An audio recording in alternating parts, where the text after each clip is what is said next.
Welcome to the deep dive. Today we're looking at, well, a pretty fascinating figure through the lens of a really comprehensive biography, Kurt Andersen. Yeah, it's quite the source material. It really is. And our mission, really, is to understand how one person manages to be, so many things. Founder of a legendary satirical magazine. Right, spy. Then a Peabody-winning radio host. And then pivots again to become this, serious historian of American belief, or maybe delusion. It's an incredible range, isn't it? And Right. it kind of forces you to ask, well, what is the best way to analyze America? Is it satire? Is it literature? Is it straight up history? Exactly. We're talking about Kurt B. Andersen, born 1954, American writer, novelist, nonfiction author. TV writer, playwright, editor, radio host, podcast host. I mean, the list just goes on. It's that sheer breadth that's so striking. Most people find a lane, right? He seems to have driven comfortably in about 5 different ones. And probably the most recognizable thing for a lot of listeners, the real nugget, is that he co-created and hosted Studio 360. Yeah, Peabody Award-winning show, yeah. For 20 years. I mean, that really anchored cultural discussion on public radio for ages. It did. And what's fascinating, I think, is how he shifts platforms, from the really aggressive speed of print satire to the slower pace of long-form audio, but his core role, it stays the same. Which is? He's always the critical analyst of the American system, you could say. Yeah. His ability to just slide between, highbrow criticism, think The New Yorker, Yeah. and then that really sharp, targeted satire of Spy magazine. That's the key. I think it is. It's the key to understanding his influence. He uses humor, sure, but it's always backed by just painstaking research. It makes his points really hard to just dismiss. Okay, so let's unpack where that sharp analytical approach came from. He was born in Omaha, Nebraska in 1954, graduated from West Side High School. Right. So Midwestern roots. Which maybe sets him up for that mix, Right. a bit of Midwestern skepticism combined with that East Coast intellectual thing he picked up later. Could be, because he went to Harvard College, and that's really where he sharpened his tools, so to speak. Editor and vice president of the Harvard Lampoon, graduated magna cum laude. Yeah, the Lampoon is basically a factory, isn't it, for combining literary skill with that critical, often really savage humor. It trained him not just to, crack jokes, but how to build an argument, almost like a narrative attack through humor. Exactly. And before we get into Spy itself, there's this really interesting little biographical detail, almost a footnote. But looking back, it adds a strange layer, doesn't it? You mean the Ginny Thomas connection? Yeah. The sources mentioned that growing up in Omaha, he lived literally across the street from Ginny Thomas. Who, of course, is now this major figure in conservative activism, married to Supreme Court Justice Clarence Thomas. It's just, wow, the guy who spends decades analyzing the roots of political division. Lived across the street from someone who becomes a key player in those very divisions. It's like this accidental personal link to the national fault lines. He ends up dedicating so much work to dissecting. Wild. Okay, so that intellectual curiosity, that satirical edge he honed at Harvard, it all comes together with the launch of Spy magazine in 1986. Co-founded with E. Graydon Carter and Thomas L. Phillips, Jr. Can you just imagine the explosion that magazine caused in mid-'80s New York? It wasn't just satire. No, it felt more like a cultural intervention or something. Yeah, a correction. It was pretty revolutionary because it changed the game for magazine journalism. It wasn't just poking fun. It was almost like committing journalism, but making it sting. Painfully accurate sometimes. Dave Eggers said back in the mid-'90s that Spy might have remade New York's cultural landscape. It definitely changed the whole tone of magazine journalism. That's huge praise. It is. They really did move the needle on what you could say, how you could critique culture. And what made it so potent, I think, was the method. It wasn't just cheap shots off the cuff. No, it was the meticulous reporting. That's what gave it teeth. They deploy all this detailed research, but for maximum comic effect. Like those tiny print box scores comparing celebrities' apartment sizes, or listing every single inflated honor some power player claimed. Exactly. Things like that. It wasn't just funny in isolation. It was a kind of devastating takedown of all that 80s excess and pretension. That combination, the rigor and the ridicule, that was the magic formula. Yeah. Christopher Buckley, the novelist, he knew that scene well. He said in 2006 that Spy didn't capture the zeitgeist, it was the zeitgeist. High praise. And he also pointed out who hated it. Right. He said it was despised by all the right people, and prime among them, It's Donald Trump. the developer who later became president. Which naturally brings us to probably the most enduring phrase, the lasting souvenir from the whole spy era. The epithet. Coined by Andersen and Carter in 1988 for Trump. Short-fingered vulgarian Donald Trump. It's just perfect satire, isn't it? It's so precise. Totally. It targets the ego, obviously, but it's layered. It's not just calling him names. No, it's an indictment of taste, of wealth, of insecurity. All in 3 words. Exactly. It shows how the simplest, most visual detail, the short fingers, can anchor this really complex critique of character. Kevin M. Lerner, a journalism professor, summed it up well in 2017. He said Spy basically invented the painstakingly reported but still funny satirical magazine feature. And he stressed that key combination again. As funny as Mad and as well reported as The New Yorker. That's the standard. That commitment to reporting, even in satire, feels like a direct line to Andersen's later historical work, doesn't it? I think so. The methodology carries through, even if the tone changes. So the Spy chapter, it does eventually close. The magazine gets sold in 91. Andersen leaves in 93. Though it kind of lingered on until 98. Right. But its cultural impact was just immense. So big, in fact, that Andersen co-wrote and co-produced 2 NBC specials based on it. Yes, Spy Magazine presents How to Be Famous in 91. Hosted by Jerry Seinfeld, no less. And the Spy Magazine hit list in 92, hosted by Julia Louis-Dreyfus. I mean, think about that jump. From this niche, super smart, cutting satire magazine. Straight to network television specials with huge comedy stars. That's massive crossover appeal. It shows how much Spy's attitude had permeated the culture. And, by the time he actually left Spy, Andersen wasn't just the satire guy. He was already seen as a serious voice in cultural commentary and mainstream journalism. Right. He'd been doing other things all along. Even before Spy, he worked as a writer for Jean Shalit, the Today Show critic. Oh, wow. I didn't know that connection. And maybe more significantly, he spent 9 years as the architecture and design critic for Time magazine. That shows his range right there. Yeah, applying that critical thinking to everything from buildings to social trends. Definitely. He wasn't just reviewing things. He was analyzing the underlying ideas. And he kept that up. After Time and moving into the late 90s, he became a staff writer and columnist for The New Yorker. That was 96 to 99. His column there was called The Culture Industry. Which is such a perfect title for him, isn't it? It shows his interest wasn't just in the art itself, but the whole machine that creates and sells culture. Exactly. Analyzing the mechanics. And he revisited that kind of urban commentary later with his column The Imperial City for New York Magazine from 2004 to 2008. Okay, so all this experience, the satire, the criticism, the mainstream journalism, it kind of sets the stage for this really high-profile, but ultimately short, run as editor-in-chief of New York Magazine. Yeah, starting in 1994. And initially it looked like a huge success. The sources say circulation went up, ad revenue went up pretty quickly. So he knew how to run the ship, commercially speaking, while also making the magazine buzzworthy? He seemed to have that balance down. He invigorated the content, stabilized the business. It looked like a perfect fit. But this is where the story takes a sharp turn.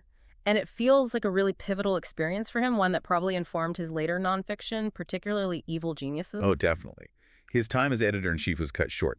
Just, 5 months later, 1996? Not even 2 years. He started in 94, fired in 96 after about 18 months, I think. Still a very abrupt end. Right, about a year and a half then. But the reason he was fired, that's the key part. It's become this sort of classic example of corporate interference in journalism from that time. So let's unpack that specific incident. It's pretty illuminating. Okay, so New York Magazine's publisher was controlled by KKR, the massive private equity firm, headed by Henry Kravis. One of the biggest names in finance. Absolutely. And Kravis, according to the sources, directly intervened in the editorial side. He told Andersen to kill a story. And what was the story about? It was about this intense rivalry playing out inside the Lazard Investment Bank, specifically between 2 titans of finance, Felix Rohatyn and Stephen Ratner, battling for control. Exactly the kind of high-stakes, inside baseball story about power and money that a magazine like New York should be covering. You'd think so. But Kravis's demands apparently went further. It wasn't just about killing that one Lazard story. He wanted Andersen to stop covering Wall Street entirely. That's what the reporting suggests. Basically, an edict from the owner to steer clear of the financial world. Not because of journalistic merit, but seemingly to protect the interests of the financial industry itself, the world KKR operated in, and the role the magazine relied on for ads and access. And Andersen? He pushed back. He demurred, refused to kill the story, refused to agree to stop covering finance, He stood his ground on editorial independence. And the result? He was fired shortly after. It's just such a stark example of that structural conflict, right? When big money controls the media outlet that's supposed to be holding big money accountable. It really puts a personal edge on the arguments he makes later in Evil Geniuses about how economic power works to protect itself using coordinated efforts. This was like a real-time lesson for him. You have to imagine it solidified his skepticism about corporate power. But it didn't seem to slowing down much. He pivoted again, showing he was always looking at new formats. Right into the early internet era. In 1999, he co-founded Inside, which was an online news site focused on media and entertainment, but it also had a bi-weekly print magazine component right there at the start of that first .com boom. He definitely saw where things were heading, but man, that era was volatile. Totally. In 2001, Inside merged with Stephen Brill's site and magazine, which was doing similar stuff. But then the combined company got snapped up by Primedia. And Primedia. Yeah. Well, they didn't keep it going long. They shut down the Brill site in October 2001, and then Inside followed soon after. Ugh, a classic story from that boom and bust period for early digital media. Quick rise, quick fall. Yeah, really illustrates the instability back then. But even with those setbacks, he kept innovating, kept trying new things. Like his work with Barry Diller. Exactly. From 2001 to 2004, he was a senior creative consultant at Diller's Universal Television. And he co-created Trio, that arts and entertainment channel. And he kept exploring new ways to get curated content out there. Co-founded Very Shortlist in 2006. Which was a daily email service for cultural recommendations. Again, linked up with Diller's IAC and involved former colleagues like Michael Jackson and Bonnie Siegler. It just shows this constant searching, right? Always looking for the next platform, the next way to deliver smart, curated analysis to an audience. He doesn't seem to stop. Yeah. Okay, so while his print and digital ventures had all these like dramatic ups and downs, conflicts, big swings, his audio career tells a different story. Much more stability, sustained influence. Yeah, we really have to spend some time on Studio 360, co-created and hosted from 1999 all the way to 2020. 20 years. That is an incredible run in public media, dedicated to smart, accessible arts and culture programming. It's a phenomenal achievement. It was a co-production of PRI, Public Radio International, and WNYC in New York. Yeah. Reached a huge national audience. Broadcast on, 240 public radio stations across the U.S.? Something like that, yeah. Over 500,000 weekly radio listeners, plus that growing podcast audience, especially in the 2010s. It really gave him this platform to mature his critical voice, deliver analysis in a more patient, thoughtful way. And the quality was just consistently recognized. They won a Peabody Award in 2005. For that amazing hour-long documentary they did on Herman Melville's Moby Dick. Which says a lot, right? It wasn't just a general award for cultural coverage. It was for this incredibly deep, scholarly, but still totally engaging dive into one single massive work of American literature. That Peabody really captures the show's whole approach, I think. It showed Studio 360 wasn't just, reporting on what gallery opened or what band was cool. It was using art as a way into history, into cultural understanding. Exactly. They treated Moby Dick not just as a great novel, but as this lens to understand 19th century America, the ambition, the obsession with expansion, maybe even ecological anxieties. That whole idea using a cultural icon to unpack national myths and beliefs, they formalized that, didn't they, in the American Icons series? They did. Highly celebrated format. They produced 17 of these hour-long specials, each one focusing on a single cultural work or landmark. Can you give us a couple of examples? How did they work? Sure. Take their hour on the autobiography of Malcolm X. They didn't just review the book. They explored how its story of transformation shaped, and maybe sometimes complicated, the broader narrative of the civil rights movement. Talking to historians, cultural figures. Right, people directly influenced by it. Or think about their episode on Monticello, Jefferson's home. They analyzed how Jefferson's specific architectural choices, pulling from European classicism, actually reflected his really conflicted ideas about democracy, slavery, the nation's future. Reading the architecture like a text. Pretty much. And the fact that they included places like Disneyland and EPOT, that's really telling too. Yeah, most art shows would just see those as theme parks, right? Entertainment. But Andersen in this show saw them as like competing manifestos about American ideology, how we see ourselves. So Disneyland as this kind of perfected nostalgic dream of an American past that maybe never quite existed, consumable reality. And EPCOT. As the contrast, Walt Disney's original, much more radical vision of an experimental prototype community of tomorrow. this idea of a planned technological utopia. So by putting those two Disney visions side by side, they weren't just talking about theme parks? No, they were offering this really sharp analysis of American consumerism versus American technological idealism. That's Andersen's method in action, using culture, high or low, to get at the why behind our collective beliefs and assumptions. Okay, so after Studio 360 wraps up in 2020, he doesn't exactly retire to a quiet life. He pivots again, but stays in audio for his next big project. Bro, the Nixon at War podcast series in 2021, 7 episodes. This felt like a major statement, a really serious historical undertaking. It absolutely was. Applying that same rigor you see in his nonfiction writing, but using the intimacy and narrative power of audio. And the source material was incredible, right? Hundreds of newly unearthed tapes. Yeah, archival recordings from both the Nixon and the Lyndon Johnson presidencies. So it wasn't just recounting history. It was immersing you, the listener, directly in the primary sources. Very much like the deep reporting of Spy, but aimed at the highest levels of political history. And the core argument of Nixon at War ties directly into his bigger themes about America today, doesn't it? It does. It connects the dots. The series explored how Nixon's specific choices and actions regarding the Vietnam War, particularly how he manipulated political divisions for his own gain, didn't just lead to his own downfall with Watergate. But also laid groundwork for today's polarization. Exactly. He argues it significantly contributed to the deep foundational polarization that we're still grappling with in the U.S. now. He's always tracing the current problems back to these specific historical turning points, these crucial decisions made decades ago. Now, before we really dig into those huge nonfiction books, Fantasyland and Evil Geniuses, we should definitely touch on the rest of his literary work, because his output is just so varied. He's written quite a bit of fiction, too, serious novels. He has. His first novel, Turn of the Century, came out in 1999. It was a sharp satire about media culture in the late 90s, right before the dot-com bubble burst. And it was a national bestseller. Then he shifted gears completely for his next one, Heyday, in 2007. That was historical fiction. Yeah, set in the mid-19th century. And it won the Langham Prize for American Historical Fiction, which is a pretty big deal in that genre. And then True Believers in 2012, another novel dealing with media, politics, memory. That got great reviews, too. Named one of the year's best novels by several places. So it shows he can move between contemporary satire and really serious literary exploration in his fiction, just like he does in his nonfiction and journalism.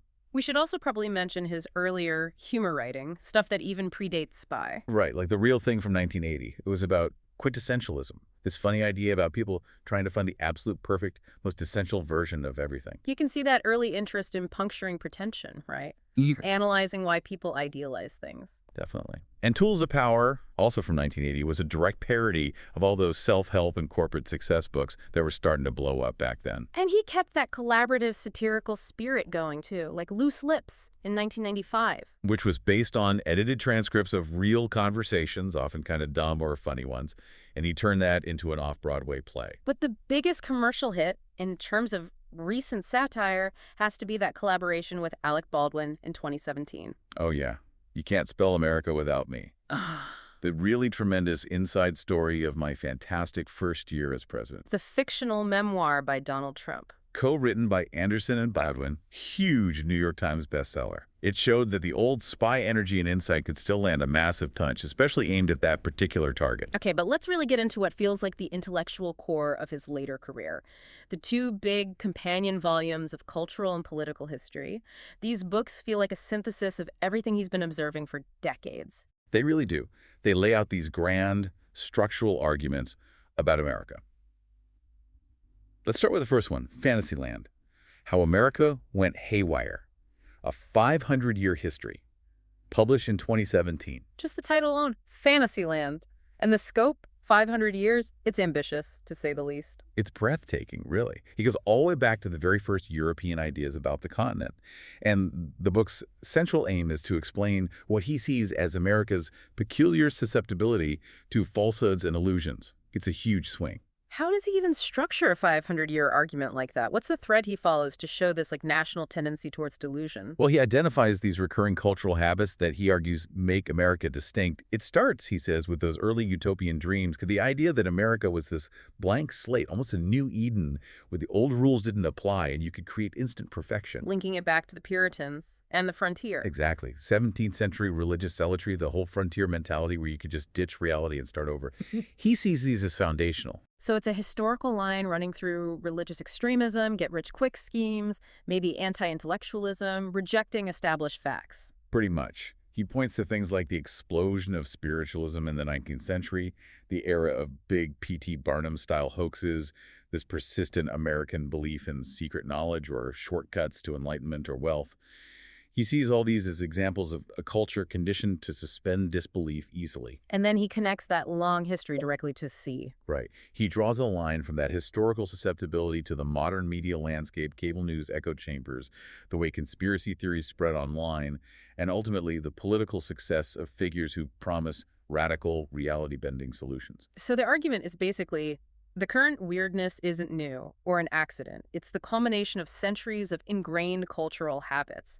Powerful stuff. And it landed with impact. It hit number 3 on the New York Times nonfiction bestseller list. The Times Book Review called it a great revisionist history of America. Okay, so if Fantasyland is about the cultural mindset, the collective psychology, what about the follow-up? Right, 3 years later, 2020, he publishes Evil Geniuses, The Unmaking of America, a recent history, this structural critique. He even called it a companion to Fantasyland. And more bluntly. And, yeah, he also called it a de facto volume 2 in my history of the fucking of America. So pretty clear where he stands. Okay, Evil Geniuses. The time frame shifts dramatically here, right? Not 500 years, but mainly 1970s to 2020. Why that focus? That shift is key. Fantasyland was about deep cultural roots. Evil Geniuses is about arguably more recent, deliberate actions. The book argues that starting around the early 1970s, specific groups, intellectuals, political operatives, business leaders, began really coordinated efforts to reshape America's economy and politics along conservative lines. So he's not saying it's some secret conspiracy necessarily. No, not like a hidden cabal, more like an observable, decades-long campaign pushed through think tanks, lobbying, political strategy, judicial appointments, a concerted effort to shift the rules of the game. So, if Fantasyland explains why people might be susceptible to certain ideas or promises, Evil Geniuses explains who might have systematically taken advantage of that, or at least implemented policies that had certain effects, by redesigning the economic system. That seems to be the connection he's making. The book argues these coordinated efforts promoted what he calls an unfettered laissez-faire approach to capitalism. Meaning deregulation, weakening unions, tax cuts favoring the wealthy, that sort of thing. Dismantling the New Deal framework. Exactly. And the book's thesis concludes that this systematic, decades-long shift is directly responsible for the extreme level of economic inequality and disempowered majority that he argues characterizes America today. So the takeaway is pretty stark. The vast inequality we see isn't just the natural outcome of free markets. He's arguing it's the result of specific, deliberate policy choices made over a long period. That's the core contention. It's a structural argument that really complements his earlier work and probably reflects lessons learned from experiences like that clash at New York Magazine. And we should probably note, he was thinking about these economic issues earlier, too. He wrote an essay called Reset back in 2009. Right, analyzing the causes and effects of the Great Recession. So this critique of economic instability and inequality has been part of his focus for well over a decade. And just when you think you have him pegged as the serious historian, he pivots again. His work finds yet another new medium, maybe the most surprising one yet. Right. Satirical, scripted science fiction. Which brings us to Command Z, his collaboration with Steven Soderbergh. It's kind of wild, isn't it? From deep historical analysis to working with one of the most respected film directors on a genre TV series, it really shows how far his ideas reach. And this came about because Soderbergh read Evil Geniuses and reached out. That's the story. Soderbergh initiated the conversation after reading the book. So what is Command Z? Soderbergh directed all 8 episodes, stars Michael Cera, Liev Schreiber, Roy Wood Jr. The premise is basically a satirical take on Andersen's structural critique from Evil Geniuses.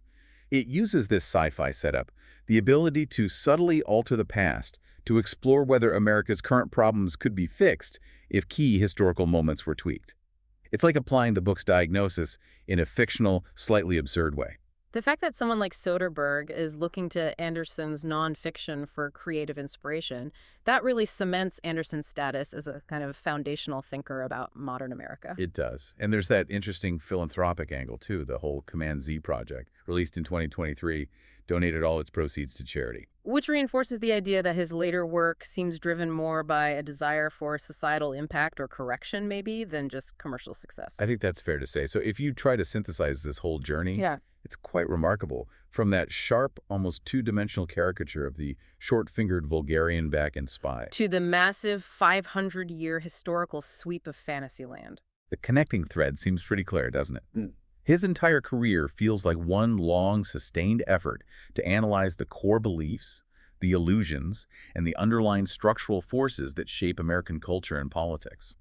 He mastered print early on, then adapted to the long-form intimacy of audio, and now he's moving into visual digital media, always picking the format that fits the analysis he wants to do. It's like he started out using satire to diagnose the surface symptoms of American excess in the 80s. And then matured into a historian using deep patient research to diagnose the systemic disease, tracing its origins way back. Yeah.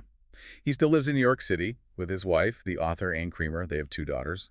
But his public legacy is really built on the sheer volume, the intellectual consistency, and the unflinching nature of his critique across all these different forms. His real strength, it seems, is using that deep knowledge, historical, cultural, to explain why things feel the way they do right now in America, why it feels so chaotic, so divided. He gives you, the reader or listener, a kind of historical map. He's arguing that the confusion isn't just random noise, it's, in many ways, constructed. It has roots. So we've walked through how Kurt Andersen makes this case that many of our current crises, whether it's political polarization or economic inequality, they stem from either these deep, centuries-old cultural habits he outlines in Fantasyland, Or from the specific coordinated structural changes, particularly from the 1970s onward, that he details in Evil Geniuses. which really reframes the whole challenge, doesn't it? If the reality you see around you today isn't just an accident, not just things going randomly wrong, but is actually the result of decades, maybe centuries, of design or deeply ingrained cultural habit. Then fixing it requires more than just tweaking policies here and there. It suggests a much deeper intervention might be needed. And that brings us to a final provocative thought for you, the listener. Thinking about Andersen's own career, how he constantly pivoted between media formats depending on his goal, using satire for exposure, fiction maybe for empathy, history for structural understanding. It makes you wonder, which of these tools, which of his methods of critique do you think is actually the most effective for charting a path towards, well, remaking America, if that's the goal? Is it the sharp, sometimes brutal honesty of satire? Is it the power of compelling narrative and storytelling? Or is it the rigorous, sweeping historical analysis that lays bare the deep structures? Which approach really moves the needle?